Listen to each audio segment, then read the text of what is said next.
Damage हुआ है उसका असेसमेंट हो रहा है। जितनी भी नुकसान हुआ है पहले हम उसका पूरी आकलन कर लें। उस आकलन करने के उपरांत इसमें ऑलरेडी प्रावधान है, उस प्रावधान के अंतर्गत कार्रवाई करेंगे।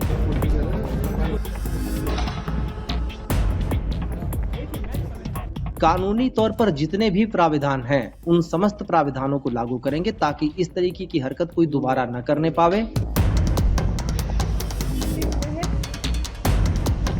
हम इस उपद्रव में शामिल किसी को भी छोड़ेंगे नहीं। उत्तर प्रदेश के संभल में कोर्ट के आदेश पर हुई जामा मस्जिद के सर्वे के दौरान भड़की हिंसा के बाद पुलिस प्रशासन लगातार कार्रवाई कर रहा है।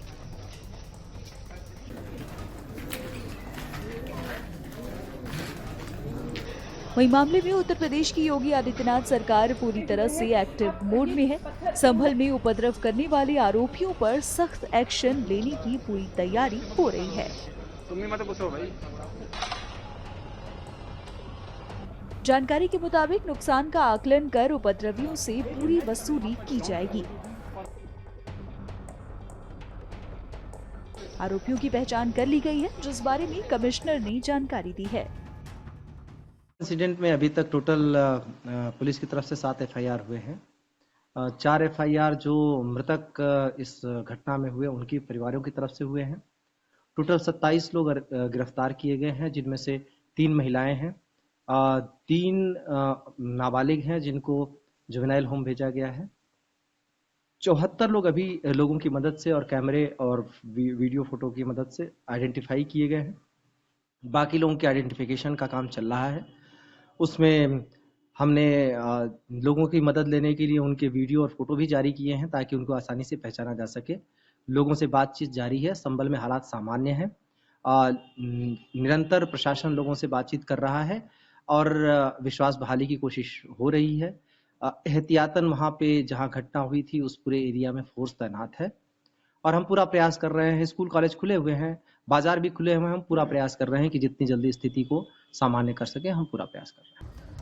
रिपोर्टर द्वारा जब अपराधियों पर कार्रवाई किए जाने को लेकर सवाल किया गया तो कमिश्नर ने बताया कि अपराधियों की पहचान कर उनके खिलाफ कार्रवाई की जाएगी और किसी को भी बख्शा नहीं जाएगा। एक आरोप भी लग रहा है डिस्ट्रिक्ट एडमिनिस्ट्रेशन पे कि एक जो दल वहां से जा रहा था सर्वे के उपरांत, तो उसमें पर्टिकुलर नारे लगाए जा रहे हैं, लेकिन उनके खिलाफ कोई कार्यवाही प्रशासन की तरफ से नहीं की गई। देखिए, उस वीडियो को हमने देखा भी है, उसकी पड़ताल भी की है। वो वीडियो मस्जिद के आसपास के एरिया का नहीं है। जब सर्वे के उपरांत वो जो सर्वे की टीम जा रही थी उसमें जब वो हिंदू बहुल एरिया में पहुंचे, वहां पे कुछ लोग उनके साथ लग गए। उन्होंने नारे लगाए, अवश्य लगाए। उनको भी समझा बुझाकर शांत कराया गया।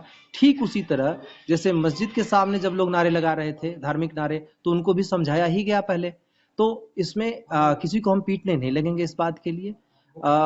हमारी पूरी कोशिश यही थी और शुरू से लेके आखिर तक कोशिश यही रही, तब तक जब तक की मजबूरी न हो गई कि हम लोगों को समझा बुझाकर ही इस पूरे प्रकरण में सामान्य स्थिति बहाल करें।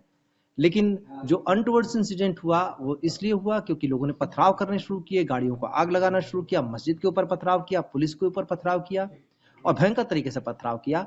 तो पुलिस को जो भी अनुमन्य उपाय है कानूनी, उसका सहारा लेना पड़ा।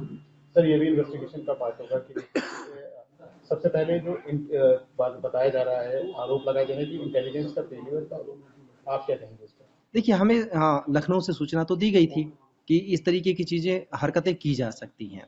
प्रशासन ने अपने तरफ से जितने भरपूर कदम हो सकते हैं उठाए, इसीलिए हमने 5 कंपनी वहां तैनात की थी।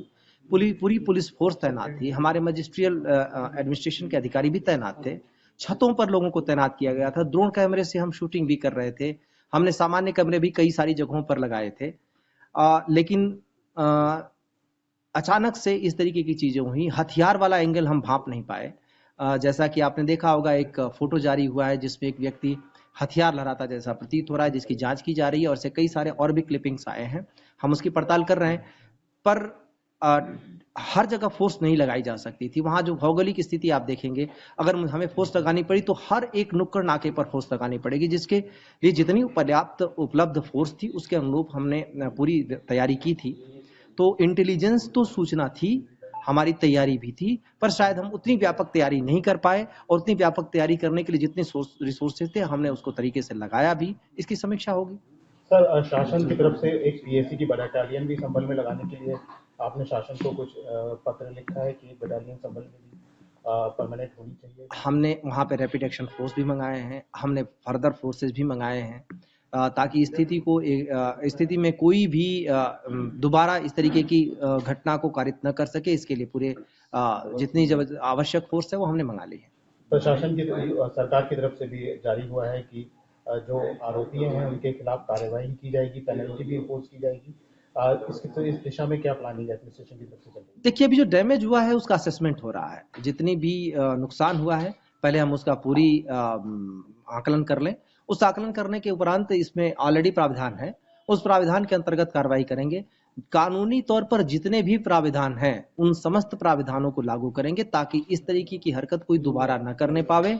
हम इस उपद्रव में शामिल किसी को भी छोड़ेंगे नहीं।